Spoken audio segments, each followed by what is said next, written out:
Okay, good afternoon, everybody. Welcome back to Other Minds and Hands. This is episode 8.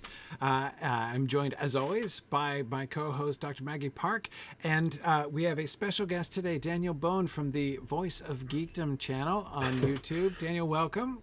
Good to talk to you. I got to visit with you on your channel a little while back.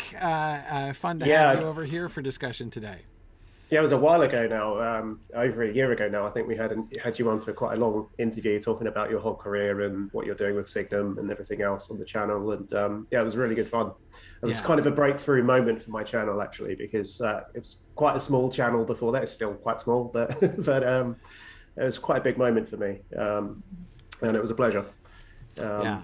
Well, good to have you back. And you're going to be coming to Mythmoot this year, right? That's right. Yeah, I've got my plane tickets sorted. So I booked my 3-day pass. I think it's a 3-day pass.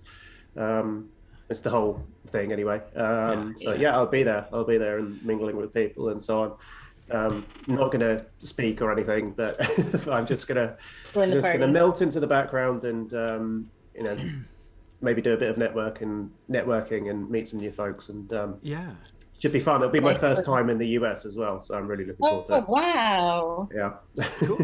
Cool. Yeah. Well, it should be. Mythmoot is always awesome. It'll be great to connect with you there. Yeah. The Higgy Baby is liking your poster in the background. That is the Tolkien poster that I had on my college dorm room wall throughout my college experience. That's I always have. It's funny because in many ways there's a lot of things I never liked about that poster. Like I spent a lot of time in college looking at it in disapproval. Like I strongly dislike the Gollum at the bottom. Like he looks and like Gimli looks like Gimli's name is misspelled as well. I don't know if you noticed that, but it's like what's going on there? Yeah, exactly. But nevertheless, like despite the fact that the more I looked at it, the more I found I disliked almost every individual element in the poster. Nevertheless, like that sight of that poster still fills me with, warm, fuzzy associations. Exactly the same thing. I had it on my bedroom wall when I'm a little bit younger than you, so it might have been around the same time because I was early teens. So, yeah, probably. Around the same time or a little later, I had the same poster on my bedroom wall, and so I have the same feeling about it. I moved into an office here to do my channel, and so I decided to buy a nice version of it. Yeah, cool. Well, we wanted to start off. Our topic of conversation today is the idea of canon, of establishing, defining, and defending the idea of canon. Canon can be a really complicated idea for people. I'll tell one little brief story to kind of begin, and that is, of course, the use of the word canon.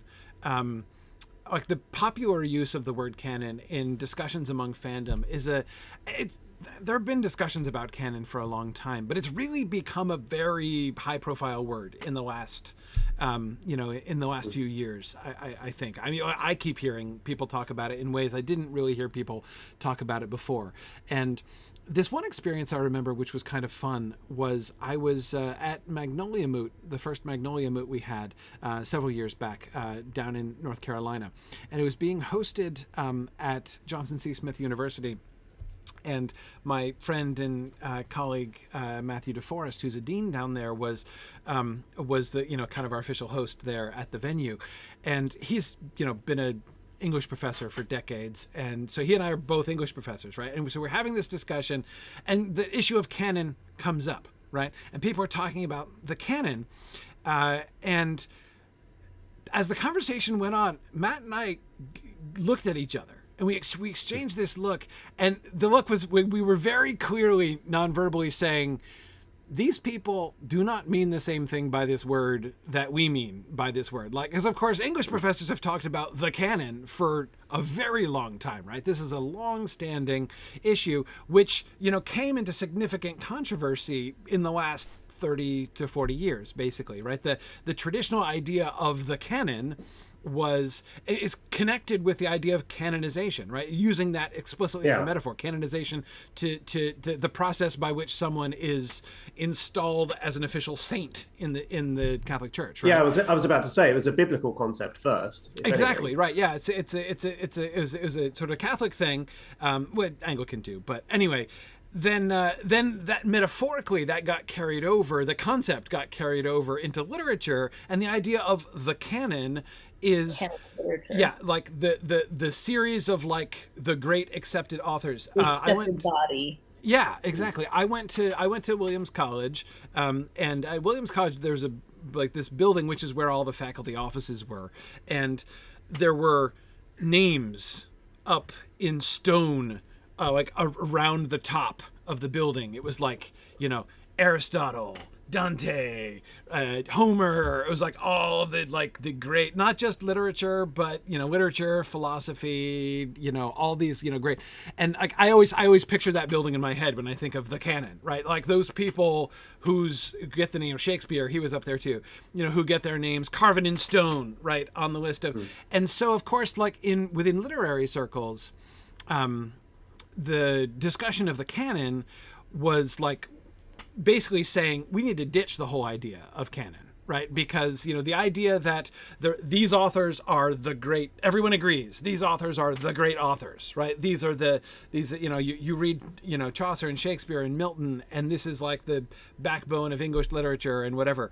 And of course, the resistance to the idea of the canon came from people who are saying, what about women? What about minorities? Right? Like there are all these people that are being we got this the canon of dead white men, and that's a perfectly legitimate criticism of the canon. And even like the idea, like there became more and more resistance to the idea of saying this author is the great author and like the one that everybody should study, the one you have to know. And so again, there's been a lot of change in the literature world. It used to be like if you got a PhD in literature, you had to know like these authors that whose work you definitely had to know, or else you couldn't really call yourself a PhD. And again, that idea of the canon has been sort of going, but as this idea of the canonicity of particular authors has been on the sharp decrease in the world of literary studies, I keep noticing now the word is growing and growing in other places. And it's not that exactly, right? It's not exactly saying like, okay, what are like the great science fiction films, right? That like, that are canon, that are in the canon of science fiction in that sense. But the concept of canon, is now being used in this sort of different way, right? Where it's a concept of sort of defining what's official, like what counts when you've got all of this sort of stuff out there. And with some fandoms, with some areas, it's more complicated than others, right? Like Star Wars, where you have the movies and people will argue about the different movies and people and the books, right? Like what are the books is, what is canon, right? What counts as canon? And you have different people who will like, in my canon, I consider this canon or whatever. And those are the discussions that people have. So anyway, yeah, go ahead. And you hear about it loads within fan communities. I mean, my first entry to it was as an undergrad, exactly as you said, the canon of literature. But then you get into the fandom studies. And when you think fan fiction, if it's canon or non-canon, that immediately tells you if they're using inspiration from the text or if they're creating their own characters.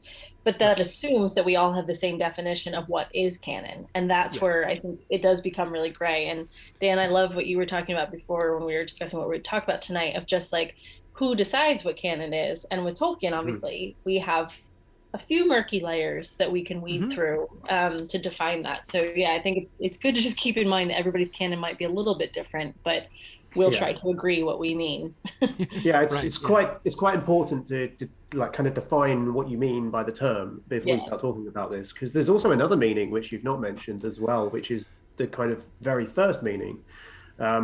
Which is a rule by which something is to be judged in a very basic sense. And Tolkien used the word in that context in one of his letters when he was responding to, ironically, a movie adaptation. He talks about the canons of narrative and how they should be respected and so on. And what he's really talking about there is not sort of continuity, but more the rules. The rules, exactly. The internal rules of the accepted narrative. rules, yes. Yeah. And so, it's important to understand what we mean by that. I think the better, more useful word to use is continuity for what people talk about when they use the word canon. You're absolutely right to bring up Star Wars, because I think that is the main reason why this word has become used in this way, is because LucasArts they introduced this idea of sort of tiers of canon, whereby the movies were the core thing, and then the stuff which was a fixed narrative and was licensed was a layer below that, and then there was sort of games and things like that would have a branching narrative where the sort of the way that the narrative is kind of rendered can vary because it's a game. And then below that there's sort of toys and things like that. So that idea has become really, I think, ingrained in people because of Star Wars more than anything else. That's my interpretation of how I've seen the term used. It's interesting to me that so most people aren't really familiar, like most people don't really think about the religious concepts associated with that, right? When people talk about canon, people are not usually thinking about saints, and they're certainly not thinking about like the rules for the behavior of monks and friars, which, as you say, that was like the definition of the word canon. And yet I think that the word retains like a quasi-religious edge. I think it totally does. Like, it's the same thing we were talking about with fidelity, where like it has that same kind of intense attachment to behavior, that if you break canon, you are a betrayer, like that kind of the feeling that comes along with it. There's an edge to canon discussions, which almost sounds like we're talking about blasphemy here. If you're deviating, like this, and that's not a word that people would use about it. And yet, again, there's that kind of note in those discussions, which is one of the reasons why I'm always a little leery of the word canon, because it can get weird kind of quickly in that way. But Daniel, I know you recently have joined the esteemed ranks of people getting yelled at on social media. You want to, and it was about canon, right? You want to kind of tell that story? Exactly. So it was around the time that people were also shouting at you about dwarf beards and so on. Dwarf beards, yeah. And actually that was part of probably what triggered me to start thinking about this, because I was watching everybody reacting and overreacting to the trailer and so on. Right. And I thought to myself, well, this seems like a teaching moment to me. So I'm going to I agree. put my teacher's hat on and lecture you all about what I think about this concept. And so, I'm not any particular authority. I'm not a Tolkien scholar. I'm just a YouTuber. But I decided to kind of list off my ideas about what canon is and how it's not necessarily the most important way to look at Tolkien's sort of body of legend as a whole, because it's where canonization does exist in Tolkien. I would argue, and I didn't say this in the tweet, and Twitter is difficult to it's very difficult to kind of get your whole thoughts across, because it's not like you're writing an essay. You don't have the space for that. But what I should have maybe put in stronger terms was, where canonization does exist in Tolkien is in the published Silmarillion, where we talk about the Silmarillion versus the rest of the works, the drafts over many decades and so on, the History of Middle-earth series. What I was getting at was the idea of that being Christopher's canonization of made some choices. The drafts that he chose, the editorial choices that he made. And so that is canonization in exactly the same way as canonization of books of the Bible were canonized. That's canonization in the way that the religious context would understand the term. And so what I was describing and the arguments that I made in that tweet were, number one, this is a kind of, they're sort of quite arbitrary choices that Christopher made. He was trying to be deliberately conservative in order to preserve as much of his father's work without contradicting things, which required that he use a lot of the pre-Lord of the Rings texts. Yes, absolutely. He was extremely conservative with stuff that was post-Lord of the Rings and only included things that absolutely had to be included, like Galadriel. Right. And then there were gaps that he had to fill. And that's interesting because that's stuff that didn't come from Tolkien's own pen. It came from Christopher himself and from Guy Gavriel Kay, who he even the choice that he made he made the editorial choice to minimize those, right? He wanted to have as much of the text be written by Tolkien as humanly possible, and that itself is an interesting choice, which led to, some things not being included, which might otherwise have been, where there were lots of things where Tolkien had really clear ideas. This is what I want to happen, but he hadn't written a full continuous narrative of it, so Christopher couldn't include it. So it's therefore not canon, right, in the Silmarillion for that reason. Not because Tolkien didn't like it, didn't mean it, that it's inferior in some way. It's just that a narrative version that fit into the context of the published Silmarillion didn't exist, and he didn't want to write one or have Guy Gavriel Kay write one, so there it was. Yeah. Anyway, sorry to just adding to, not trying to interrupt there. Yeah, no, that's great. And so the other part of my argument was also the fact that built into Tolkien's works there is a narrative frame where there's the translation frame of the Lord of the Rings, which was a post hoc rationalization of the name choices that he made in The Hobbit, essentially. And so there's this sort of frame around the narrative which introduces an unreliable narrator concept. And when people use that term, it can be applied differently to different authors, and it's not always equal. Some authors will write in a way which is intended to mislead you. Whereas Tolkien is in more of a grey area where we've got this kind of quasi-omnipotent narrator, but it's also slanted, usually. And so that introduces a sort of unstable element to even the core texts that were published during his own lifetime. Yes. Whereby we can't necessarily sort of commit certain aspects or details of the lore and the continuity to any particular hard and fast rule. Right. And so, so I tweeted about this. There's things that I would have worded differently if I could have done now. Looking back on it, I was trying to get people's attention because I largely use Twitter to market my channel and get people's attention, and to a lesser extent to network with people and that sort of thing. So I'm as guilty as any sort of YouTuber or person that's doing that, of trying to get people's attention. And I got a lot of attention. A lot of people agreed with it quite strongly. And it went slightly, by my standards at least, slightly viral. I'm not in the point in my Tolkien influencer career, using that word ironically, where I'm getting interviewed by IGN. Yeah. Right.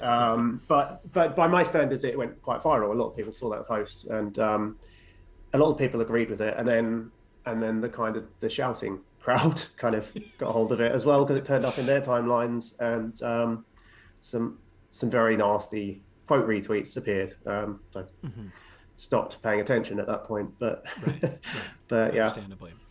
Yeah. So basically, you're challenging the idea of the usefulness of talking about canon in Tolkien, basically. In part, what was it that people objected to most? Do you think, like, that when you were getting, like, what exactly were people? I mean, I know it's easy after a while and healthy to stop paying attention, but the family friendly version of what people were yelling at you, that is like, what do you think upset the people who were upset? What do you think it was that upset them? I think there were two mistakes that I made, and one of which was that I started out by saying if you encounter somebody that is talking about the Tolkien canon as this holy thing that needs to be respected, you're probably talking to somebody that doesn't understand Tolkien as well as they think you do. So that was the wording that I would change, because that's bordering on ad hominem, and probably I shouldn't have worded it that way. The other mistake that I made was I brought God into it. So I also, as an example, talked about how the genealogies of Jesus in Matthew and Luke don't agree with each other. Thinking about the idea of biblical canon again, I thought that was a good and relevant example, but obviously that inflames some strong opinions. So it brings up a whole different set of things. Yeah. It opens another can of worms that I probably could have done without in that moment. But that is a powerful combination of worm cans, to be sure. But yeah. So I mean, I think I certainly experienced very similar things. I mean, one of the things that I found myself when people were yelling at me, which they've mostly stopped doing, and occasionally someone who is late to the party will still come in and yell because they didn't get their yell in. But anyway, it's mostly stopped now. But one of the things that surprised me most was not the passion that people were defending their position with, but what position exactly they were defending. Right? I mean, like, we were talking about dwarf beards, and my whole point was simply like, there's Tolkien had lots of different ideas about dwarves, right? You're like fixated on one and telling me that it's essential to the story. And I'm like, I can't understand how you can say it's essential when it's one of, 5 different ideas, very different ideas that Tolkien had about dwarves over the course of his life. And they started... It was, I mean, here I am going to open up an almost exactly similar can of worms because I'm incapable of learning from your lessons that you're just now trying to teach me. But honestly, it was exactly like conversations I have had and heard about like the inerrancy of the Bible, right? People immediately started saying, there aren't contradictions in Tolkien. And I'm like, what even are you talking about? I don't know an author who's more famous for like changing his mind and developing his ideas. And indeed, one of the things that makes Tolkien so great was his power of retcon, like how he would develop the story, turn it completely on its head, like decide he's going to go on a 100% opposite direction with it, right? And then work that in to like work the change itself into the story. Like the dwarves are actually a cool example. The line in the appendix of The Lord of the Rings, where he says, and this is the line which famously, Film Gimli refers to, right? About some people saying there are no dwarf women, right? So when he says in the in Appendix A, there's this story, this legend among men, right? That there are no dwarf women, but this is absurd, right? And that they are generated from the stone. This is obviously absurd, right? That thing that he is crediting as a legend among men and calling absurd is exactly what he himself said about dwarves like 2 decades before, right? And so he's taking his own old writings, and instead of just being like, okay, let's not talk about what I used to say about dwarves, he incorporates it into the story, right? There exists legends that this was true of dwarves, that there were no women and that they were just generated from the stone. Yeah, you wrote them, right? Tolkien wrote those legends about dwarves, but now he's changed his mind. So rather than just like brush it under the rug, he makes it part of the story. Like that, Tolkien is brilliant that way. And it's one of the things that gives to his stories this kind of richness, right? So, but again, the reaction that I was getting here I am trying to, a teaching moment, right? Again, I'm trying to talk about this. I'm like, let's like look at both how Tolkien's ideas changed over time, how he like responded to and like dealt with his changing ideas over time, and incorporate and like kind of broaden our minds a little bit in thinking about how we talk about, what Tolkien did or didn't say on particular subjects. And everybody was treating it like I was attacking, not everybody, but these people were reacting like I was attacking Tolkien, right? Like I was saying Tolkien's incompetent or his works suck or something because they contain contradictions, right? And I didn't even know what to do with these people, but I had exactly the experience. I hear what you're saying about maybe you'd word it differently a second time, but I think your observation is quite right. That there does seem to me to be a correlation between people who have an extremely fervent desire to defend Tolkien's canon, right? There's a correlation between that and not really having a clear and broad idea of Tolkien's thoughts, not sort of not knowing them as quite as well as they might think. Anyway, so yeah, it's again, that's hardly universal by any stretch. I know many people, indeed many, prominent and published scholars who do defend it with that kind of fervor and know quite well, Tolkien's whole corpus. So I'm not saying that there's an absolute correlation there, but I agree there is some significant overlap. And I know for sure my own kind of journey from purism, right? From, I talk about this a lot, and when I talk about purism, about being a purist, what I mean is that impulse to say, that's wrong, right? That is wrong. That is not what is supposed, you're being untrue to Tolkien. That is, to judge whether or not it is right or wrong, based on it. Like that's the first question you're asking. And when you're kind of appointing yourself as, judge and arbiter over that question, that's totally how I was.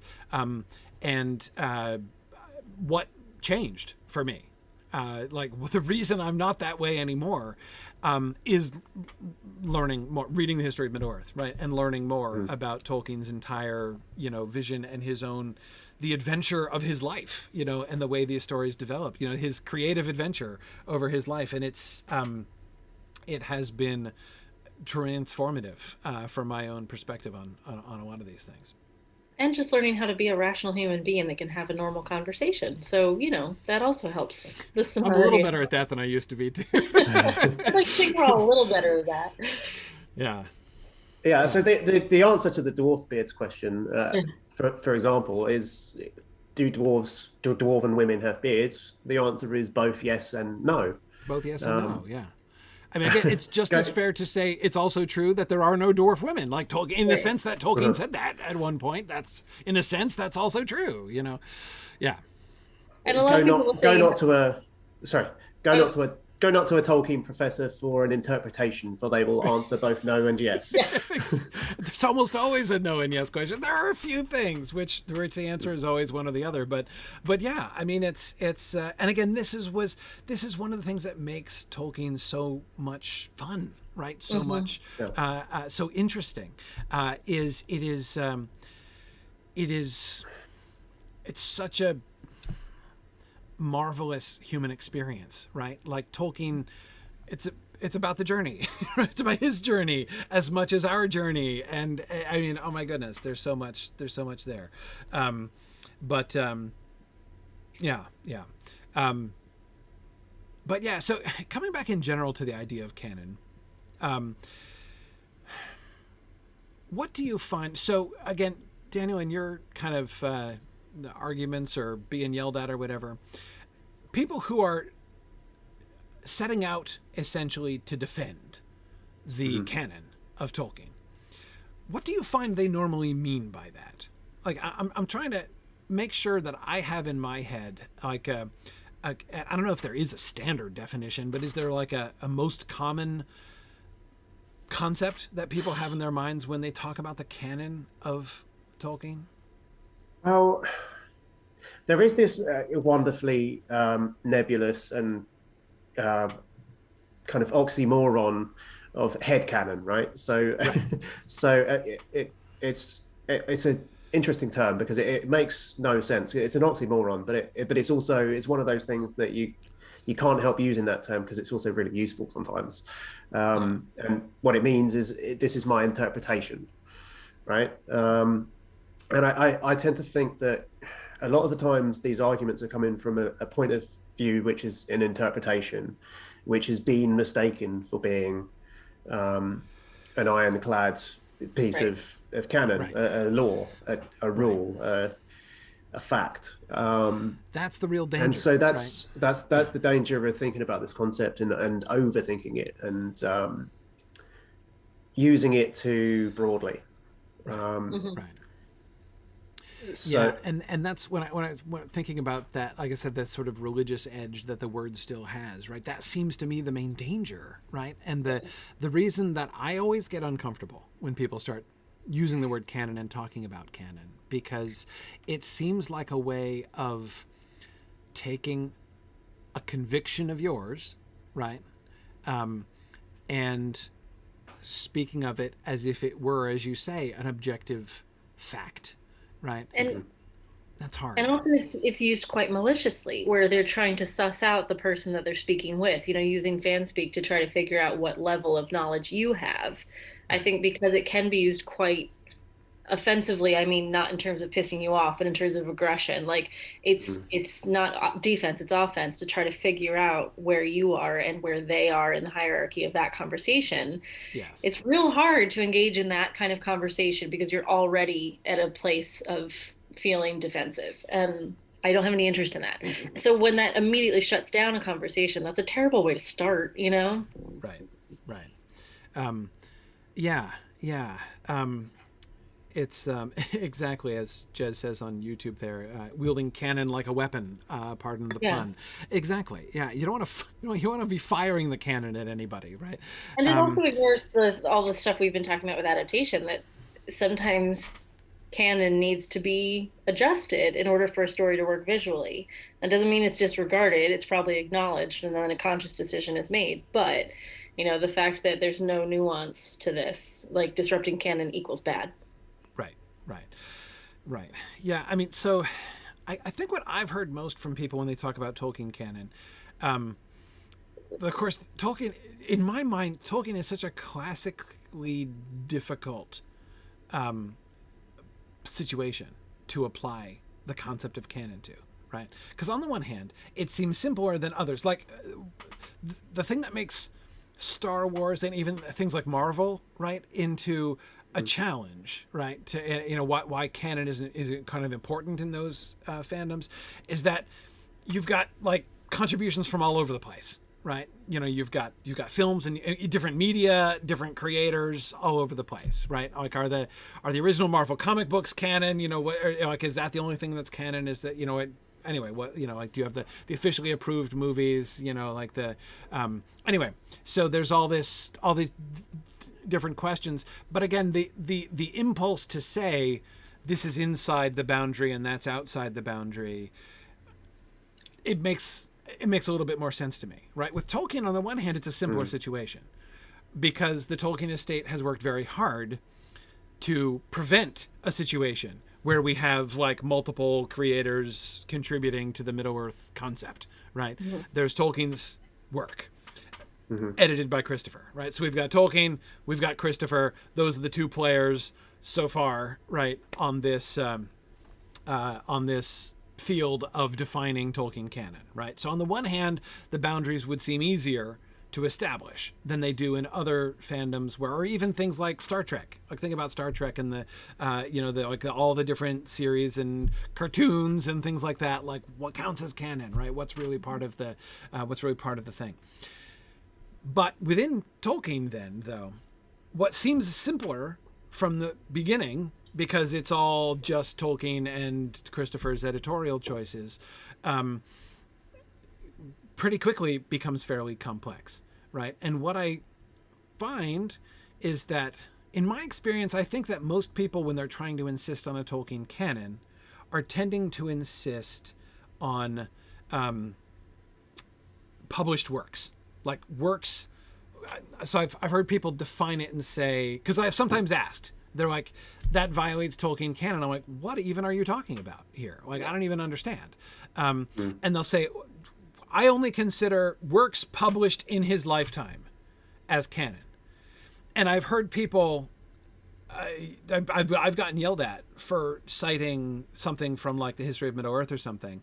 And people say, I mean, this even came up, Maggie, in some of our earlier discussions when I was talking about how like the choices you have to make as an adapter, like, and taking into account, even if it doesn't, like, you don't even have to have the rights to, you know, one of these other, like the history of Middle-earth texts in order to say, like, are we going to do it in a round earth or flat earth environment, right? Like, that's an example, right, of a choice that you have to make when you're doing an adaptation, and there's Tolkien justification for either way, right? He wrote both versions of that story. So, and you don't need rights to Morgoth's ring, you know, in order to make that choice.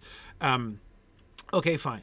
But we were getting comments at the time who were saying, like, you can't take notes, unpublished notes that he never intended to be, you know, that were published posthumously, like things that he scrawled randomly in the margins, and elevate those to the same place that, to give that the same weight as you would give to, like, the Lord of the Rings that he published in his lifetime. Now, on the one hand, that's a perfectly sensible argument, right? Sure. But I'm also very resistant to it in other ways. Like, on the one hand, yeah, when what we're getting is Tolkien brainstorming, and we see him brainstorming a whole bunch of different things, yeah, to try to take that out of its brainstorming context and say, like, this is Tolkien's idea, this is the real Middle-earth right here, would be silly, right? That would be nonsensical. However, like, they're Tolkien's thoughts, man. Like, the statement, this is a thing that Tolkien thought about Middle-earth, is still true, right? Like, and here's the thing that really bothers me about publication, which again seems like a really sensible kind of thing, like to say, okay, we're going to agree that, you know, The Hobbit, The Lord of the Rings, this stuff is canon, right? Because it was published in his lifetime. To which I would say, hang on, you realize, to whom are we giving authority in that? To whom are we giving the authority to decide what is canon if we say that? And the answer is ultimately not Tolkien, but Tolkien's publishers. We're giving Allen and Unwin the authority to tell us what is and is not Tolkien canon. The Lay of Leithian, that was never published. That's not Tolkien's fault. He submitted that sucker for publication 3 times. Okay, and it kept getting rejected. If the publishers had said yes, then that would be canon now too, right? We'd have Tevildo and everything else, and that would be canon, according to this term, right? According to this idea.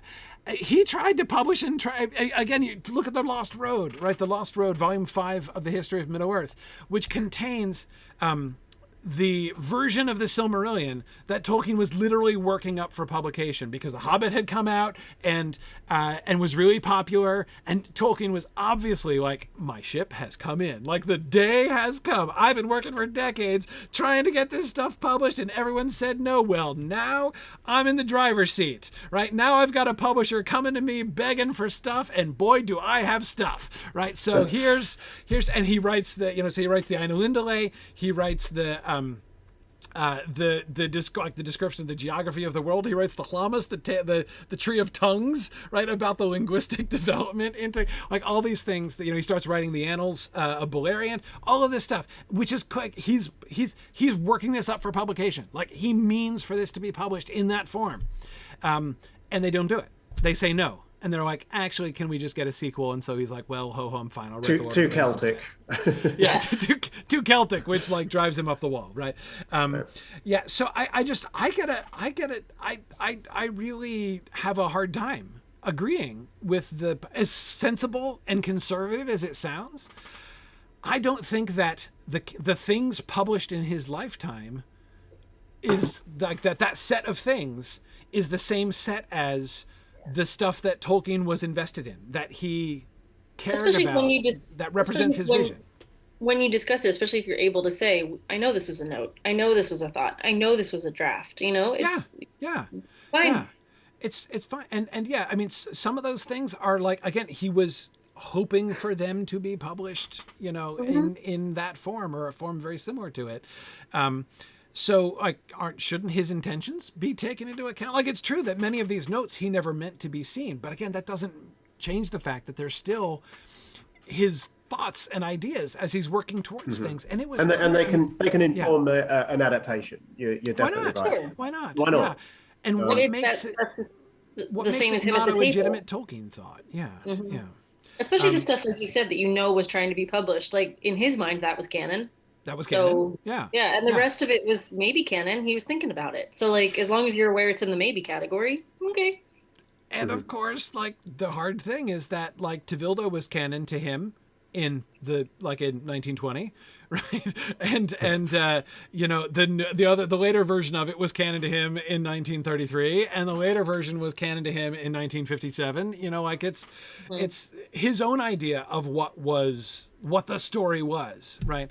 It's been one of the fascinating things about studying the nature of Middle Earth, really kind of digging into his post Lord of the Rings. Mine next to me as well. You got it. I've noticed that yours comes out every week on this show, so I thought that's right. Mine ready. That's right. Yeah, but I mean, like, the vision that we get through reading the nature of Middle Earth, of, like, well, I feel like the main thing, and I said this on day one, and it's still true at the almost word tonight. Actually, we're going to finish the book in our Wednesday night discussion, but the main thing I feel like I've learned from reading the nature of Middle Earth is just I've gotten a much clearer sense of where Tolkien's head was. Like, what was he wanting to do with the Silmarillion? Like, what did preparing the Silmarillion for publication mean to him from, like, 1957 onwards, essentially, right after the Lord of the Rings? What was that? What kind of story was he trying to write? I feel like this book gives us so much clearer a view of that. And again, if this doesn't blow up your ideas of, you know, what Tolkien intended is canon, I mean, it's hard. So when the nature of Middle Earth came out, or before it came out, actually, there was a preview that was released for it, and it was just the first section, the section about ages and the way that the elvish populations procreate and develop, and all the number crunching that he does. Yeah, and my first reaction was, are you sure that you want to start this book with all this math? And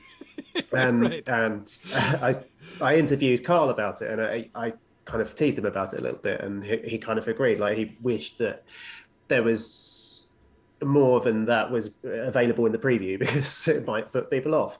But I understand now, having read the whole book, I understand why, have read it and studied it in more depth. I understand, because it's the most important section of the book, because you really do get a sense of how he's trying to redevelop the Silmarillion, and how that process looked, and what was going on there. And it's fascinating reading. Yeah, we were joking about just last week, I think. We got to the passage where he was going into more detail about the Númenóreans getting to Númenor, right? The Edain going to Númenor at the beginning of the Second Age. And he writes this thing about how, like, in the legends, it sounds as if they just all went in one trip, right? But that is obviously absurd. And, like, it must have taken them at least 50 years. And he throws out these numbers, like 50 years, number of ships and everything. And of course, because we've read and studied part one of, you know, with all the mathematical tables, we were all like, we can picture the math he's doing. Like, is clear. He did pages and pages of math, which he then boiled down into that paragraph, right? He obviously did the calculation, like, say, how many people per ship, how long would how many round trips per year would they have made? How much cattle how many cows would they have brought over, and how many sheep, and how much, and then so therefore, 50 years is how long it would have taken them. I mean, like, it's clear now. From after reading part one, it is crystal clear the math that he's doing in the background in order to figure. That's how he thought. That's how he's figuring these things out. And I never really understood that about Tolkien before. Does knowing all that, does it make you enjoy the published works, the stories, more now than it would have otherwise? Or is your enjoyment of that process different and separate to your enjoyment of the works? In part, It does, I think, increase my enjoyment. In the sense that, like, so first of all, when I discovered the parallel things about the Lord of the Rings, right? Like, for instance, what I mean by that, the parallel things in the Lord of the Rings are like his phases of the moon tables, right? And his chart of like which Nazgul was in which place on what day, right? As he's like doing all the work to figure out his maps, right? Measuring distances and calculating, you know, travel times and everything else. When you read the history of Middle-earth, you begin to see some of these things that are behind the narrative in the Lord of the Rings. And so certainly when I discovered that stuff for the first time, I did find it cooler. Right. And I always like the phases of the moon always makes me think, of course, of that scene when Sam is so confused by the phase of the moon after they leave Lothlorien. Right. That's the scene that's kind of a giveaway that he's keeping track. You know, I think most readers never even think about it. Right. Like the fact that the phases of the moon are depicted consistently across the work is not something that most people even notice, care about, think about even once, right? That's the scene that really draws attention to it. But the fact that he was that detail oriented, that he did think through things in that way, and the significant, I mean, to be honest, the thing that I appreciate more, that like really impresses me about it, is not that he worked it out. It's that he did so without the narrative itself becoming pedantic. Right. Sometimes you'll see people, authors, who work things out in that kind of detail, and because they know all that information, they can't help themselves but put all that information in the narrative itself. Right. Like, you know, not gonna. I've been teasing him a lot because I'm reading him right now, and so he's on my mind. Robert Jordan. I'm in book 12 of the 14 volumes of The Wheel of Time, rereading the whole series again, which I started when The Wheel of Time came out. The show, I mean, I love Robert Jordan. It's a wonderful series, but he is so guilty of this. Like, it's clear he has thought of names of everybody. Right? Like everybody, like every possible minor character, he must have had books full of the lists of like what everybody's name was. And there are some passages where he just gives me so much more information than I need. Like just listing like, and then they met these 16 people and their names were, boom, and he'll just like give all of their names. And I'm like, stop with the names. I don't need to know. And it's confusing. I just want to know what happened. Right? Tolkien doesn't do this. Right? I mean, his calculations are so little intrusive in the narrative. Like he was happy to just like, it was like one word, right? And that's what we were seeing with that Numenor passage. Like the number 50, like the one word 50 that he just threw in there in one sentence to say it took 50 years. A lot of people reading that, if they had read that for the first, if that had been in the published book, most people would have just been like, oh yeah, he's just pulling that number, you know, out of the air, right? That's just, he's just tossing that down there. But now I know, no, that's not how he plays, right? He did all the math and he figured it out and calculated it's going to be 50. But again, you wouldn't know, he doesn't push it in your face, you know, that he's doing that. And so that element of it. So in one sense, Daniel, that's one way in which I did appreciate it more. It's like, wow, like you did all these things, you knew all these things, and yet you didn't let that undermine the story. Like you still let the story, you know, the narrative flow in the way that it flowed without being like, FYI, you know, let me give you a chart that tells you all of these things. And I thought that was, I mean, it really did make me appreciate the narrative in a lot more ways. I think that's a really nice way to look at adaptation in general, exactly like you said, that you're aware of all of these facts and figures and details because it shows you did the research. So I'm watching the chat and there's a lot of concern about Amazon not caring, and that's a topic for maybe later today, but they're doing the research. We can assume that they know the notes and the information and the names and the details, whether they use it or not, because it's up to them whether they let it get in the way of the narrative. So, yes. And Dan, this is something I wanted to get your opinion on. Because we have such scant information, like, what do you think about lack of canon almost? And then for the Second Age, you mean? For the Second Age, yeah, and then creation. Oh, I mean, it means that they have to invent a whole bunch of stuff, which means that they've got their own continuity that they're building. And so I suppose it means that there's naturally going to be a contradiction between what's on the written page and what's going to be in the TV show, and that's unavoidable. So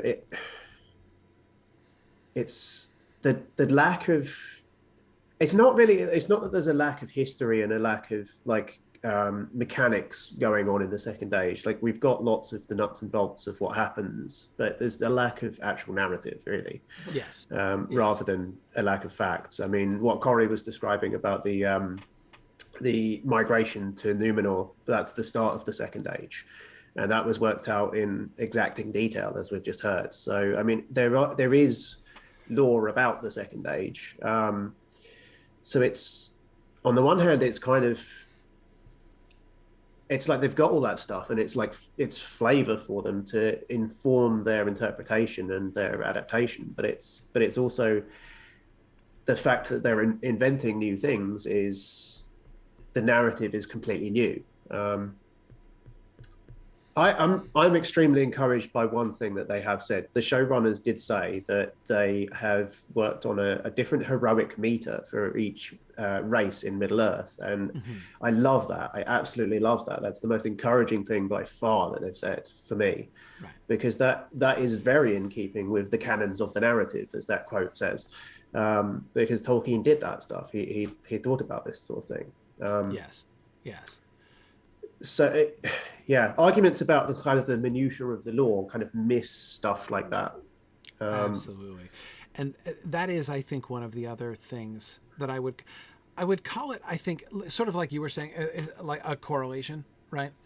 Like you were saying in your controversial tweet, like a correlation between, I also think that there is a correlation between people who are insisting on canon and upset, wanting to defend the Tolkien canon, and the kind of nitpicking that is completely not only missing the point of the adaptation, like not only ignoring the story of the adaptation, but even missing the point of those details in Tolkien in the first place. And that is so, because again, it's so easy to just, you want to get down to details, right? Like if you're defending canon, if you're invested in canon and saying, okay, I am prepared to be appalled by anything that deviates from what I've defined as the canon of Tolkien. Then of course, what you're immediately doing for is looking for cases, right? They changed that thing. That's not what it says in the book about that person. That's not what, that's not how it happened. In the book, they've changed the circumstances in some way. They've given the line to another character even, they've, whatever it is. And the Galadriel discussion that's ongoing is like very indicative of this, because Galadriel is a character who we have several different versions of, especially in the second age. She's really, really difficult to pin down what she's doing in the second age, and the first. But we do have the published Silmarillion to give us some guide on what she was doing in the first age, at least, or some of it. But yeah, she's a character that people seem to have this idea that's set in stone in their heads, and that's the only interpretation that they're willing to and it's conceive really of. And it's a wonderful illustration, exactly as you say. The Galadriel point is a wonderful illustration of the way in which something which, and I think a lot of people don't even realize how much of that Galadriel canon picture in their heads is their own investment, their own imagination, right? Very little is said about Galadriel in The Lord of the Rings. Most of those things, like, when people are looking at the depiction of Galadriel and saying Galadriel isn't like that, based on what? It's so easy. That is a line that is so easy to cross. The line between this is what the book says and this is the picture in my head. Right. I think the only thing that The Lord of the Rings says about her history is that she was Finrod's sister, if I'm not mistaken. That's more or less the only thing that it says about her actual backstory. Right. And during the drafting of The Lord of the Rings, if I'm not mistaken, he was considering her being Gil-galad's sister, but that didn't end up in the published work. So irrelevant. He didn't know what to do with her. I mean, he knew that he had to leave a lot of room there because he just had to leave his options open. This is the fascinating thing about Galadriel, right? Is that, you know, she becomes this huge character who obviously must have been important in the Second Age. Like, it's impossible. She would have had to be on some multi-millennium sabbatical, right, in order for her not to have been really important in the Second Age. But how? What? He already had these characters, right? And we talked about this some last week, you know, how we kind of fit these things together retroactively. But Brett, sorry, go ahead. No, I just think that's I mean, like, I know we talked about it last week, but I still think it's such a great example of how Tolkien himself was continuously rewriting his own canon. Like, it was later on that he got really excited about Galadriel and then made sure that she existed in the stuff he'd already, like, that's the best version of this, of like, oh, wait, she is important. I'm going to change my canon and backdate it. So, like, a lot of people will say whatever's most recent is canon. And I don't necessarily think that's true either, because you need this kind of pathway that it gets you from A to B, sure, but it's very important what came before all of that. So I have a quote that I want to read out. I said before we started that I think I have a quote that I think is applicable to exactly what you were just saying there, Maggie. So it's just, I should give the context for this. This is from On Fairy Stories, which is Tolkien's famous essay about how he conceives of the concept of fairy stories and the categories that are kind of adjacent to it, and talks about some of the history of how fairy stories came to be. And this is from that section. This is from the section where he talks about the origins of fairy stories. So this is not specifically about his own work, but it's kind of, I think it's applicable to what we're discussing here. So it's probably take me a minute just to read this. Of course, I do not deny, for I feel strongly, the fascination of the desire to unravel the intricately knotted and ramified history of the branches on the tree of tales. It is closely connected with the philologist's study of the tangled skein of language, of which I know some small pieces. But even with regard to language, it seems to me that the essential quality and aptitudes of a given language in a living moment is both more important to seize and far more difficult to make explicit than its linear history. So with regard to fairy stories, I feel that it is more interesting and also in its way more different to consider what they are, what they have become for us, and what values the long alchemic processes of time have produced in them. In Dasent's words, I would say, we must be satisfied with the soup that is set before us and not desire to see the bones of the ox out of which it has been boiled. And so that last quote, there's the thing from Descent, that's why I asked you, Corey, why has your understanding of the mechanics and the drafting process and the history of Middle-earth stuff and the long years of retconning and retroactively retrofitting different storylines and everything else, has that improved your appreciation of the story itself? Because I think what we end up with when we look at the whole legendarium is a soup. It's like a body of myth. It's like a real world body of myth that what you might expect. If you look at classical mythology, for example, you've got different stories for different valleys in Greece. Basically, like the next village over in the next valley, you've got a different version of X story. You know, and so what we've got, if we look at the whole breadth of the Middle-earth legendarium, is we've got a body of myth which a lot of times the answer to a given question is both yes and no. And that's not to say that it can be rewritten in any way that you care to rewrite it. It just means that a lot of it is open to interpretation and people don't necessarily appreciate that. I know that I'm preaching to the choir here, but I think I do.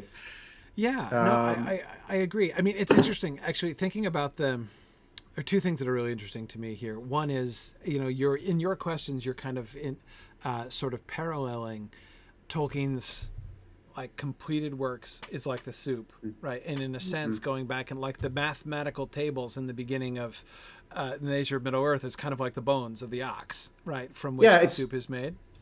Yeah, I'm slightly taking the metaphor out of context to apply it. Or applying it in a different way.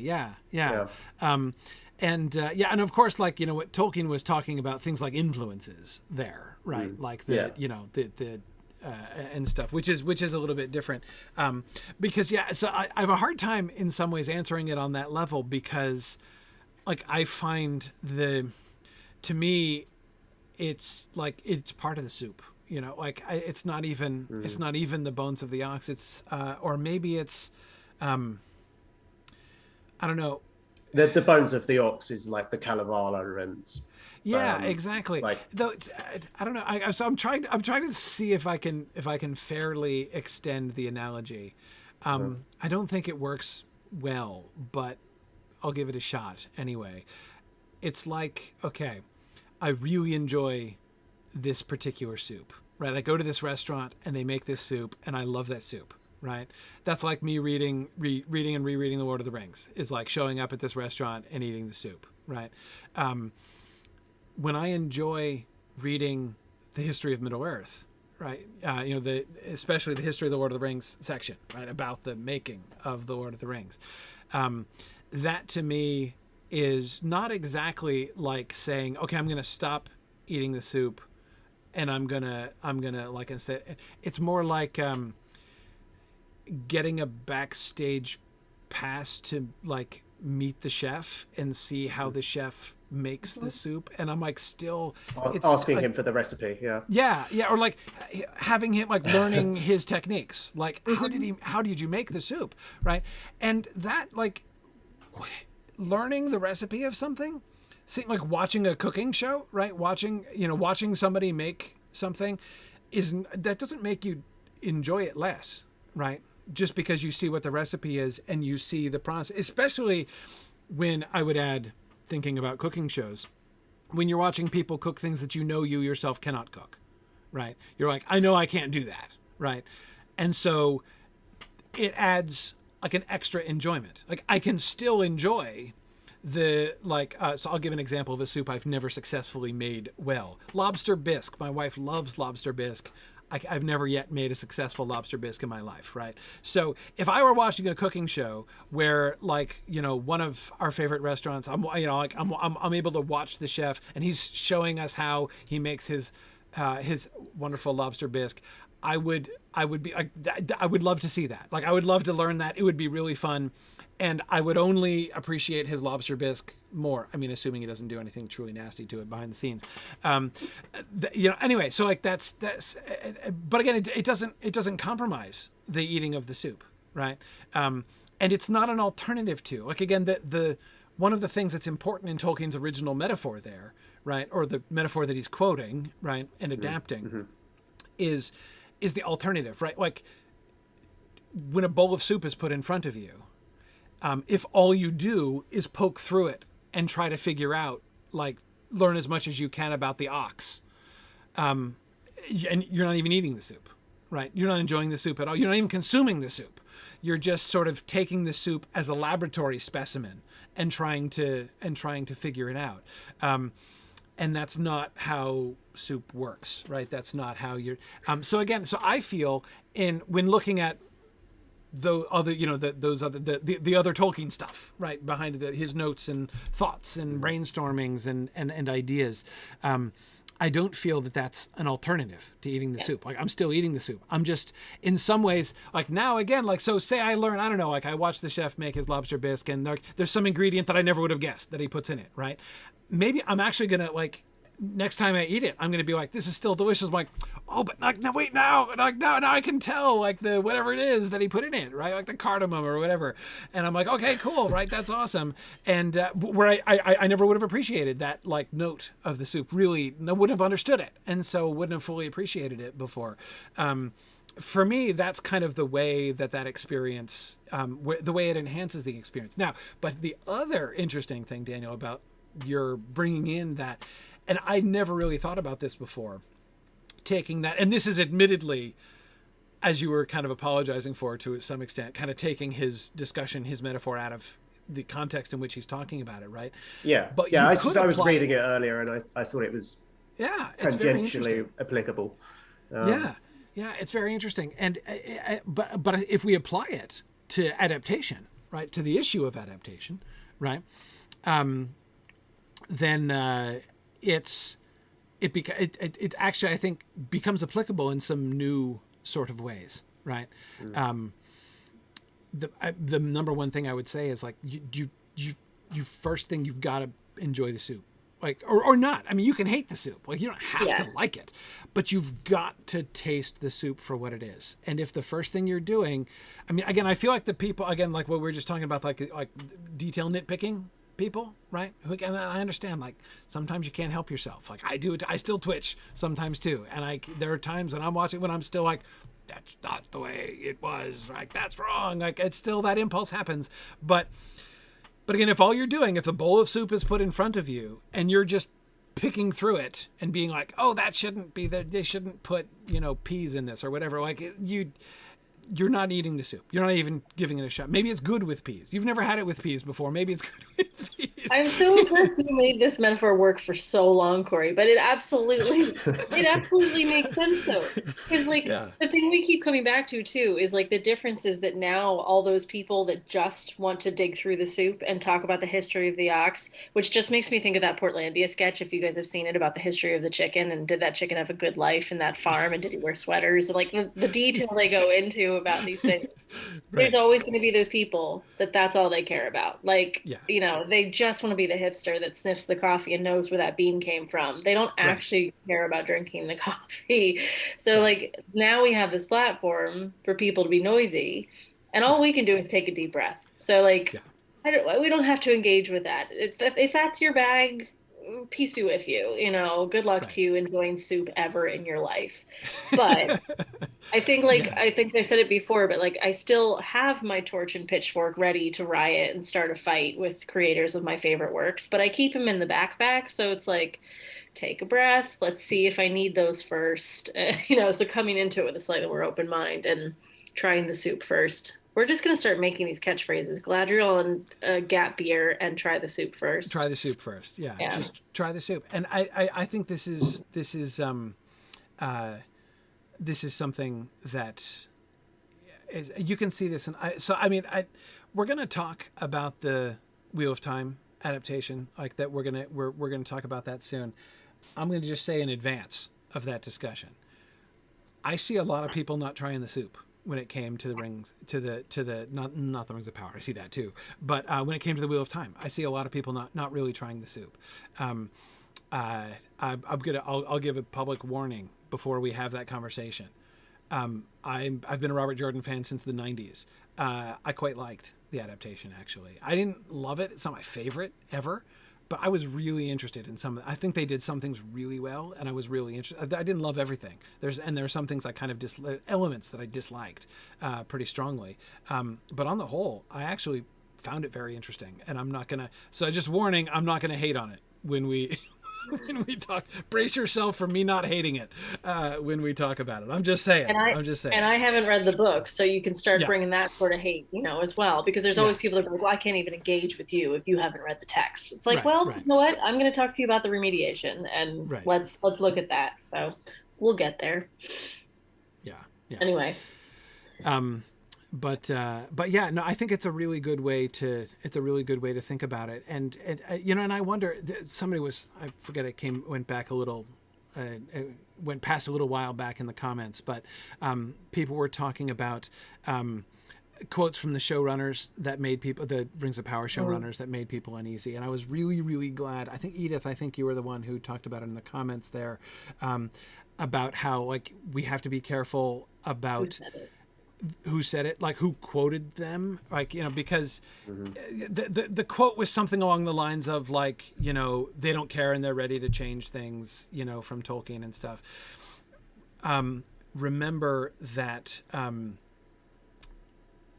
you are reading this being quoted by a journalist who might also very likely be motivated to have, if they can quote somebody as saying something controversial, more people will read their article, right? So I mean, there is a it's hard, like their parent company might be owned by somebody who's against Amazon, so like there's so many different layers of this that you can't take anything out of context. I agree. Like, it's good to be aware of those things if they're said, know where they came from, but like everything else, take a breath and say, well, who said it and why might they have said that besides just their opinion? There are some quotes that I have seen that do worry me too. Sure. Though I will Sure. say the one quote about Galadriel, one of the showrunners said that she was full of piss and vinegar. Piss and the vinegar, expression. yeah. Not helpful, dude. Like, Not helping. I'm not saying that she can't be spunky and have some kind of adventurousness to her, but it's just the language is just. But again, that, as Maggie says, it's like one quote out of context, and it's very easy to get misquoted. It's happened to me before. I've been quoted in newspapers before, and I've had a long half an hour conversation, and half of a sentence has ended up in the article, and and this was it happens. Yeah, absolutely. This is one of the things that was so instructive for me on this whole, the whole thing about the IGN video was edited from a 3-hour conversation in which things were put in a very different order and in a different context. I don't take back anything that I said. I would not have said them in that order and in that way. And you didn't. Yeah, I mean, exactly. And I didn't say them in that order and in that way. And again, like, I'm not saying that like malicious violence was done to what I was saying, but like, I think that some impressions not intended by the editor of that video were created in the way that was put together. But again, see, it's the thing that was really instructive for me seeing that was people objecting and saying, how can, like, look, you said this. Right. And I'm like, yeah, like there it is. There's me saying it. Right. And again, it's not even that I take it back. Because like, even look at the dwarf beards thing. Again, like what I was saying, as I explained in the first class, what I was saying in the first session, what I was saying was I was talking about the reaction to like from Lord of the Rings fans based on what's in the Lord of the Rings. And I was saying that in the Lord of the Rings, Tolkien doesn't say anything about dwarf women having beards. And the context of it was talking about how surprised I've been at the things that many people, not everybody, but many people seem to feel like is fundamentally important to the identity of Tolkien. Female dwarfs having beards being one of them, right? And I'm like, how did this become an essential concept? This didn't even become a clear concept in Tolkien's mind until years after writing The Lord of the Rings, right? Then he kind of doubled down on it, but then he also took it back again later on, it seems to me. It seems pretty clear to me that he did that. So anyway, so I was just talking about in The Lord of the Rings, right? If you've read The Lord of the Rings, it's impossible to emerge from The Lord of the Rings with a conviction that dwarf women having beards is essential to Tolkien's creative vision. Like you can't, like that's what I was talking about in that quote. And then of course it's taken, in that sense out of context. But yeah, so just kind of watching this happen to me, and I'm like, yeah, how many times have I heard a snippet, right? And said, well, look, like this dude said that, so there you go. Like there's no way around it. I heard those words coming out of his own mouth. He wasn't misquoted. It's like, well, there are different ways to hear that, but anyway. Here's a question. Here's a canon question. Okay. Do elves have pointed ears? Oh, Lordy. Great question. Great question. Yeah. I mean, they always seem to in adaptations. They tend to in sort of adjacent fantasy fiction, because of Tolkien and because of that ever-present depiction. Do they have it? Because in Tolkien, I mean, in the published works that were published in his lifetime, he never ever describes elvish ears. You could argue that it's taken for granted that elves have pointy ears. Yes. And yet Tolkien's elves are different to elves that were prevalent in popular culture at that time. So, the diminutive kind of J.M. Barrie sort of elves, I guess. No, exactly. The Tinkerbell elves. Yeah. No, I think that's such a good illustration of this question, right? And the thing that I always just want to come back to with this is to say, look, make sure it's one thing to have an opinion, right? I mean, you're welcome to it if you think Tolkien's elves have pointed ears or not. There's definitely enough wiggle room to maintain either case. Like, imagine if Amazon had put elves without pointed ears in the trailer. Right. Imagine the uproar. Exactly. Yeah. If Galadriel's hair had been put back and her ear were rounded, right? Yeah. No, there would have been an amazing uproar, just as there was an uproar among some saying that shouldn't be. You can't win, obviously, with these kinds of things. But anyway, yes. So here's what I think is like where people need to kind of maintain their focus. And again, as you say, it comes back to the canon question, right? And that religious orthodoxy edge that comes into it, right? When you have put something into that category in your head, right? It is canon that elves have pointed ears, right? If that's your conclusion, right? That it's canon that elves have pointy ears. You're convinced that that's Tolkien's concept and that's canon, therefore. But now you're ready to die defending that, right? You're ready to shout down anybody who disagrees with that, because by God, it's canon, right? That elves have pointed ears. And the thing is, like, you've got to, I think you have to, not only is it not really productive to talk that way, frankly, I don't even feel like it's productive to talk that way about many religious things, but when it comes to Tolkien stuff, it's not productive. But here's the thing. Whether or not you're convinced that elves do or do not have pointed ears, one fact is perfectly clear, and that is Tolkien clearly did not care very much about this issue. You can tell on account of he never talked about it. I mean, you've got to go to one indirect reference in a letter he wrote to one person, right, in order to get any direct evidence about this at all, right? There is one other place as well. Yeah, just to clarify, there is one other place, but again, that was written in pencil and it was not in.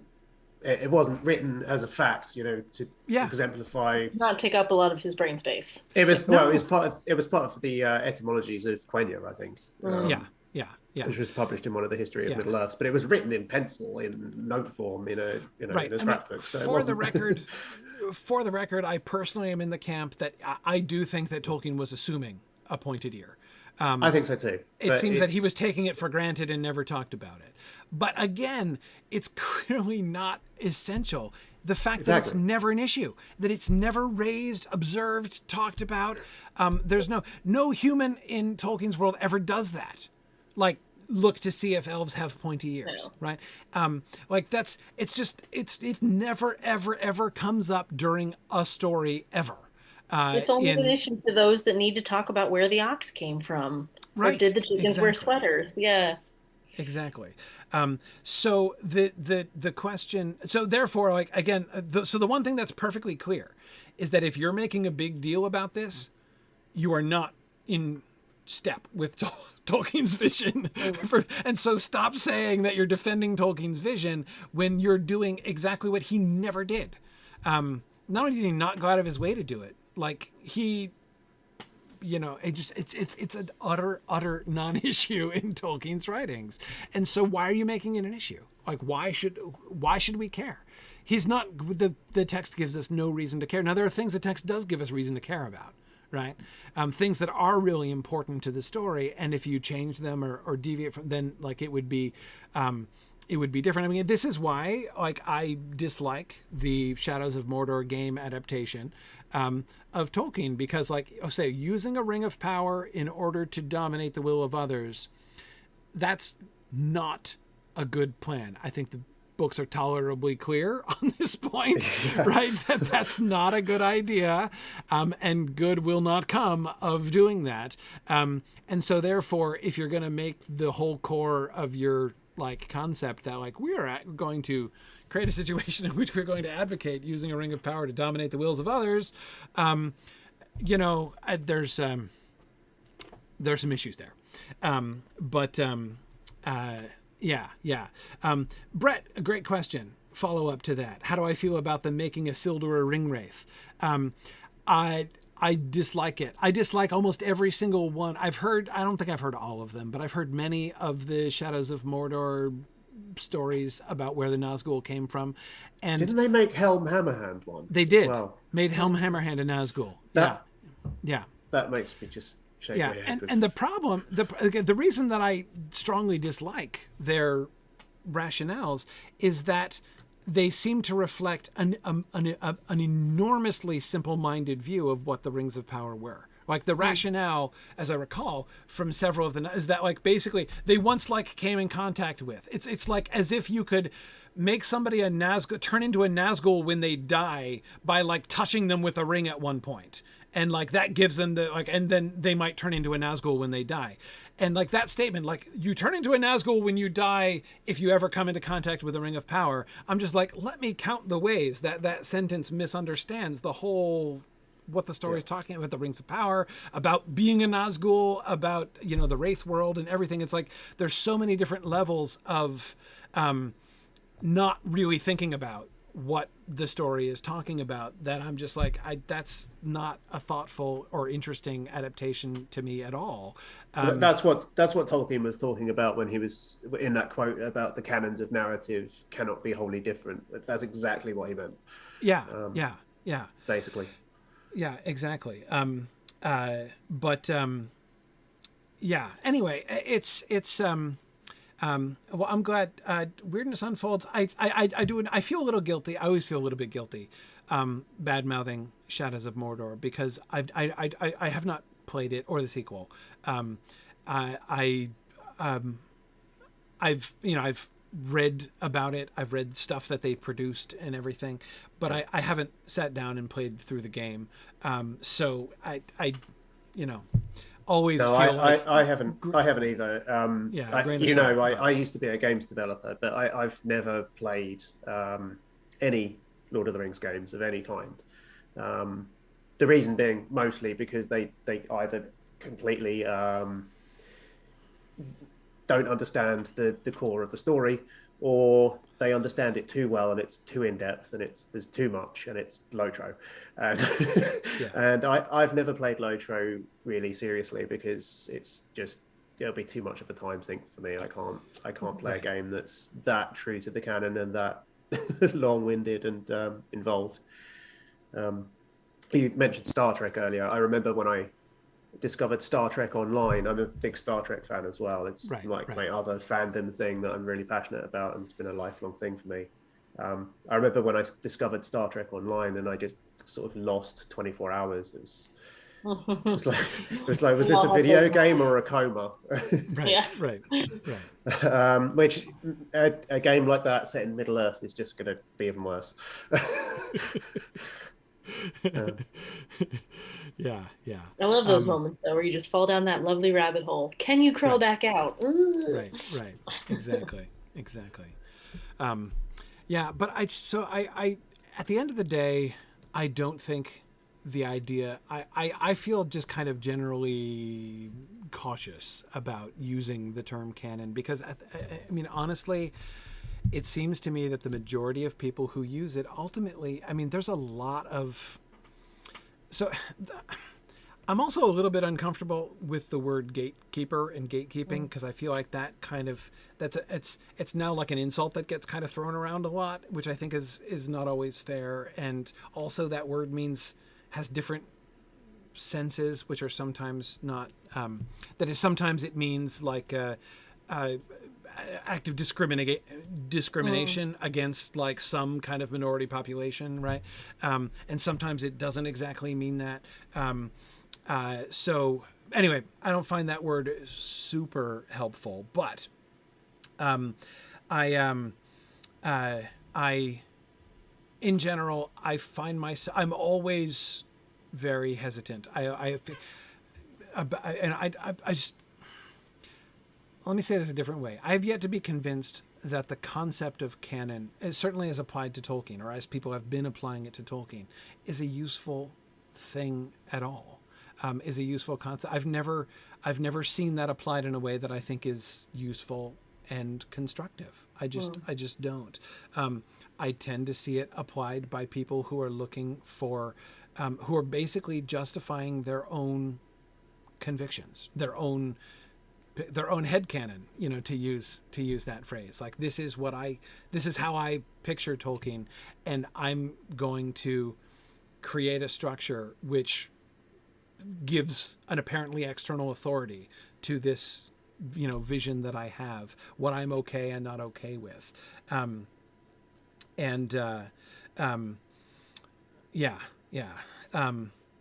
So that's, that's where things get tricky.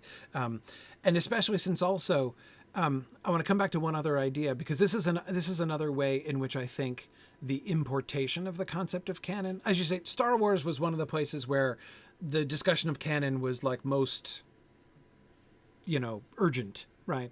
And kind of goes back a fair ways.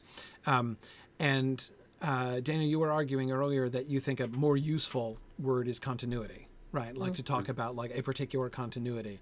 Yeah, not in every instance, but not in every often, instance. I think that word makes more sense. When people use the word canon, what they really mean is continuity, but not necessarily always. Right. The trick, one of the trick, I think that I think that's right. I think that it is useful in a lot of contexts, but that concept is also sort of associated with the idea of a canon, right? In some ways, which makes it tricky. Is another reason why I think it's so problematic to apply the concept of canon to Tolkien, right? Mm-hmm. I too say, Carl, I think I agree with you. I think if somebody twisted my arm and said, define canon for Tolkien, I would say something like you just said, everything Tolkien wrote is canon. But see, that would not satisfy many people. Right. Because that means that the canon of Tolkien contains many contradictions and it's not continuous, right? Who exactly captures Beren on on his way to Angband, right? The canon would then contain different versions of that story which are not continuous, right? And I do think that a kind of continuity seems to be, when I hear people like wanting to defend the Tolkien canon, there does seem to be in my opinion, often artificial continuity that they've kind of created and are insisting upon there, which again strikes me as wholly contrary to the idea of again defining how you can define canon in Tolkien's world. As somebody was pointing out, even within his own works, Tolkien, I like what it says about Galadriel in the appendix does not exactly match what Galadriel tells Frodo in the Fellowship of the Ring. Like they're not exactly consistent. And this is Tolkien. We're talking about a guy who often, like, a character says something and then Tolkien's like, I wonder what that means. That sounds good. I have to figure that out now. Like, I have no idea what he meant by that. And now I got to figure that out. Like that's anyway. And that's just fun, right? That's fun. But anyway, so that's where, again, I think, although I do really like I would generally encourage, I think, the replacement, like, let's not talk about canon, let's talk about continuity in terms of like, what, instead of saying what Star Wars canon are we talking about, saying like what Star Wars continuity seems to me a more fruitful way to talk about that without that edge of religious orthodoxy that would kind of goes along with it, or superiority, right? Like my canon is higher up the hierarchy than your canon is, or whatever. But it's more of an inclusion statement too, which is quite handy. I was thinking that with Marvel, we had that earlier in the comments, and there's that whole separate section of Marvel for the what if, where they actually said, well, what if, so they went completely out of canon. But if you're able to say with continuity, I'm including the what ifs, all of a sudden you can have Captain Carter, and it makes sense. And right. That was another comment that I got actually with my little whole Twitter controversy. It was one of the ones that stood out to me because it was interesting, was people talking about how people have gotten the idea of a multiverse to embedded in their heads because of Marvel. Which, if you know me better, you'd know that it was because of Star Trek that I've got that idea embedded in my head. But, I mean, that wasn't really at all where I was coming from. I don't see the Tolkien corpus as having any kind of branching set of realities. Of course not. But but it is, at a meta level, there are different versions of different stories. I've had whole conversations with people who I respect greatly who consider the Book of Lost Tales version of the Gondolin story being the definitive version, with the mechanized dragons and everything, and and that doesn't necessarily fit with anything else. But if that's the way that you want to interpret it, then I'd say good luck to you, all the power to you. Yeah. No, it's yeah, but it is.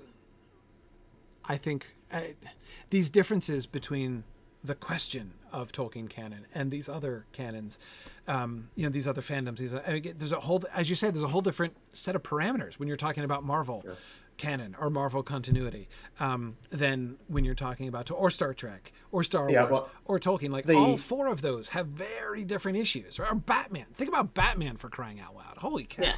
Talk about a complicated canon situation, right? And getting more so. I mean, I don't want to go down this DC rabbit hole, but we know that Michael Keaton's going to be reappearing as Batman in the new Flash movie. So, like, is there a multiverse? Like, what does there's so many different routes we can go down. Tolkien doesn't have that. Yeah. Tolkien doesn't have that. Tolkien has different issues, right? Different. Also complicated. In different ways. But again, it's because of that. Just it's the differences there that I think. Talking about canon, again, I'm going to take a lot of convincing that even asking the question, what is canon in Tolkien? I don't even think it's useful. I don't think it's a useful question at all. And I am even more confident that the people who are really invested in that question and really talk about, I'm going to take even more convincing that what they're doing is like productive. Basically, it seems often to be destructive, but even when it's not actively destructive, I think it doesn't help. That's not a useful thing, I think. And in general, I think it's a perilous thing. I would have to say. I think it's more.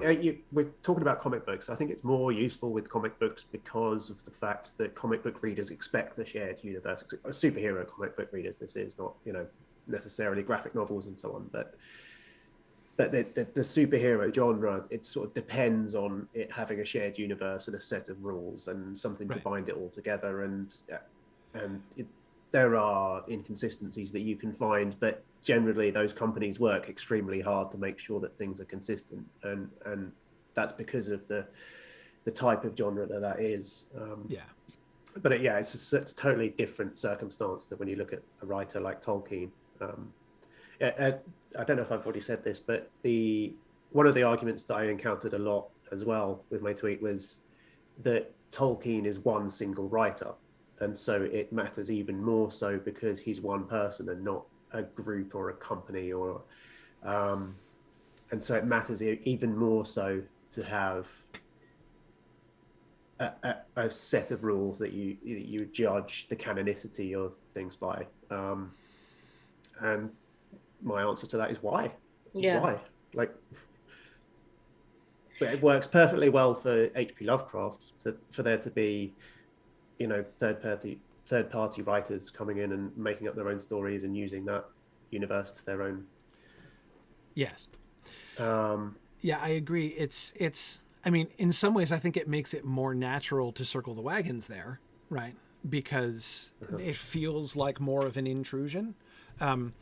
It's intrusion, right? I don't think somebody who wrote like a new Marvel story, like, the What If series, Maggie, as you were saying, right?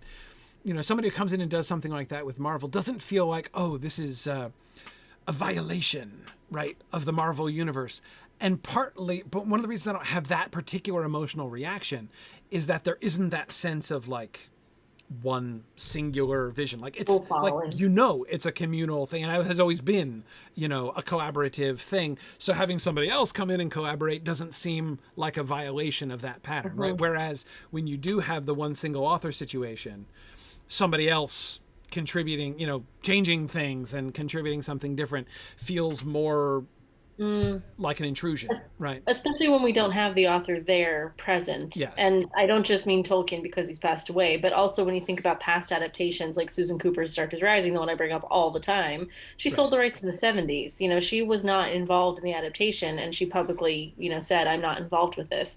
So that just made the fans more mad. Like, why didn't you talk to this person? Because they'll be able to fix your issues. So, yeah, not taking that human into account, if they are alive in the world and you're not taking them into account, then I have betrayal feelings. Right. If they're not alive but you're not considering it, then I still have betrayal feelings, but it's on their behalf, you know? Right. Right. Yeah. I mean, no, that's very natural. And part of that, I think, is just like, again, the sort of, it puts the whole thing in a different, so Daniel, I agree with you that in one sense, logically speaking, how is it a different situation? It doesn't make it an intrinsically different situation. Right. And yet it does frame it emotionally differently. Right. And that's, I think, what you hear with the people who get upset about this. They're passionately defending like Tolkien and Tolkien's vision. Like, it's about him. It's about his, like, they've got to, you know, Maggie, as you say, he's dead, so they have to speak up for him, right? Somebody has to defend him, and they're standing up for this. And again, I come back to what we've said now many times. There are people whose job that is, and they've approved what Amazon is doing. Yeah. So, and the books are going to remain unchanged as well. And the books are going to remain unchanged. Exactly. Yeah. Yeah. But I think a lot of people feel it's their job because they know where that ox came from. I'm going to keep going back to this metaphor because it's fantastic. Like, I care about these nuts and bolts, and I know all of them. So therefore, I'm in charge, and that's just okay. Yeah, it is understandable. I feel great, like, empathy for that perspective. I get, you know, I was there, and I totally understand that impulse. I really, really do. And so all I keep saying is, I just to testify that I, having emerged from that and gotten to the point where I now am willing to try the soup instead of just you know, picking through and complaining about the fact that you obviously got the recipe wrong in making this soup. My life has been much richer since I made that choice. So just a suggestion. I want to say one thing quickly. I see that Carl Hostetter is in the chat here, and he said he was previously digging me out for my comments on the pointed ears reference in the I think it's the Quenya dictionary. Obviously, I'm not on his level of knowing the vocabulary of the Elvish languages, of course. But I will scroll upwards and read through that because the reference was to the fact that the root of the word of the leaf is pointed, and that's why the word is part of the root of the word ear, I think is what he was saying. Right. And it's why I think it's a perfectly good argument to. That's why I am personally convinced by the argument that says Tolkien did imagine elves with pointed ears and was taking that for granted. I have obviously read that that example, and I do agree with that too. But I don't know because I don't have access to everything. I don't know how prevalent that interpretation of that route was and how long that lasted. Or how I appreciate the clarification. Is what I wanted to say. Yeah, exactly. But yeah, I mean, but of course it doesn't change the overall point that, like, this is obviously not something that it never enters into the stories. It's never an issue. It never gets raised. So yeah, we have some evidence of, it does provide evidence, you know, of what he was thinking behind the scenes, you know, at that point. Yeah, I just wanted to say, I just appreciate the clarification for Carl. Sure. Yeah. Awesome. All right. Very good. Well, we're coming up on our time, and I think I'm going to, rather than like pulling Maggie after the time where she and I both have to like dash off and do things for our children, I'm end going 4 minutes early. I'm going to end 4 minutes early. I think that's what I'm going to do, just to. We probably won't by the end of this, but quit while I'm ahead. But anyway, Daniel, thanks for Thank you so much. Tell people where folks can find you. So my YouTube channel is Voice of Geekdom, which is, you can find that, I think it'll probably be in the description below. So I do content like this. I do sort of long form content where I do podcasts. I've interviewed various different people in the Tolkien fandom, including yourself, Corey, and Maggie. You've been part of the panel on my channel before in the past. Talking again about Rings of Power, although that was a long time ago. So we were talking about how there was no information. Mostly. There's a bit more to talk about now. Yeah, there's a lot more. So yeah, I do stuff like this. I also have a long-running series where I talk about the Silmarillion, and I sort of go through chapter by chapter or segment by segment within chapters and talk about some of the different versions that it came through. And it's sort of a series that's designed for first-time readers and to explain some things and to kind of ease people into the story there. And just the standard lore content that you get elsewhere on other channels across the YouTube world, I guess. So yeah. I think if you check in on Mythgard's Twitter and whatnot, we shared your socials in the promotion for this episode, so it should all be there as well. Awesome. Yeah. Good stuff. Yeah. I'm we on will put Twitter the and link in Facebook there. and so on. Description. Yeah, definitely. Oh, it's great having you along. Yeah. Thank you. Yeah, I really appreciate the invitation. Yeah, it's been good fun. It's been a good conversation. Always. Very good. Well, thanks everybody. So I have to warn folks that I'm going to be out of commission for a little while. I'm traveling. I got some travel coming up, so I'm actually not going to be able to be around for Other Minds and Hands for the next 2 weeks. Actually, Maggie, this is new even before we talked about this last week. It's going to be 2 weeks in a row now that I'm not going to be able to do it because I'm going to be traveling for a couple weeks. Most of my travel tends to be weekend travel, so my Wednesdays are usually fairly safe, but not in April and May, it turns out. So 2 weeks, maybe 3, probably 2. The third is still uncertain. I gotta help my son move out of his dorm room, and I don't know when I'm gonna get out there, so we'll see. But anyway, so we'll be back probably on the week of the what is it? 11th? Yeah, the 11th, I think. May 11th is when we'll be back. Keep an eye on socials and on Mythgard's miscellany page. We'll keep an update there of when the next episode is going to be. Yeah, very good. And we'll we should be we may even, who knows, maybe we'll have more to talk about. Maybe there'll be more things released between now and then that we can discuss. Imagine so. Who knows? Fingers crossed. And I do want to come around to the Wheel of Time discussion soon too. I've been preparing. It takes me a couple weeks to dig into it. I'll have finished rereading the whole Wheel of Time by the time we get there. I doubt it, but all right, very good. Thanks very much, everybody. See you guys in a couple weeks. Thanks again, Daniel, for joining us. Appreciate it. Cheers. See ya. Bye now.